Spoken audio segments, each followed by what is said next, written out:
Soumis à des conditions climatiques extrêmes sur le tournage, l'acteur s'est par ailleurs astreint à un mode de vie radical pour incarner Henry Drax, le harponneur sanguinaire de la série se déroulant sur un baleinier de l'Arctique au XIXe siècle. Produite par la BBC, The North Water nous embarque sur les banquises de l'Arctique à travers un thriller glacial en pleine nature.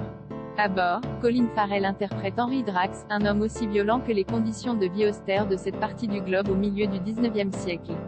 La production de la série créée par Andrew Hay Looking est la première à être allée aussi loin dans le cercle arctique pour un tournage de cette ampleur. Pendant 1 mois et demi, l'équipe a dû vivre à bord de 2 bateaux au nord de la Norvège. Je n'avais aucune notion de cette partie du monde, ni d'à quel point Andrew peut être à la limite de la folie lorsqu'il est en quête de vérité, a déclaré Colin Farrell au Guardian. Ce n'est pas quelqu'un de distingué, c'est un vrai animal, mais il est profondément gentil.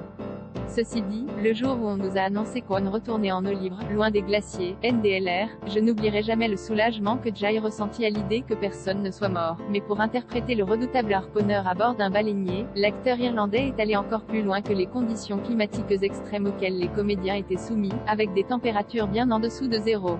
Pour donner une vraie carrure de docker à son personnage, l'acteur s'est astreint à un régime particulièrement intense. En plus de soulever des poids quotidiennement pour développer sa masse musculaire, il a augmenté sa prise de nourriture jusqu'à 8 repas par jour, concevant son régime alimentaire à partir de l'étude de vieilles photographies de dockers et de boxeurs de l'ère victorienne. Il a également tourné lui-même certaines scènes très physiques de la série, dont une scène de tractage de barque à la corde tournée en plan séquence dans laquelle on voit Drax remorquer l'embarcation à la force de ses bras. L'acteur a enfin refusé de porter des gants pendant le tournage malgré le froid mordant car selon lui, son personnage, brutal et insensible à la douleur, n'aurait jamais porté de gants. Une préparation radicale que le showrunner et réalisateur de la série a qualifiée d'imprudente, car Farrell s'est astreint à cette routine sans consulter d'expert médical ni de coach. Le résultat, saisissant, est à découvrir en exclusivité sur la plateforme de streaming Salto depuis le 11 octobre.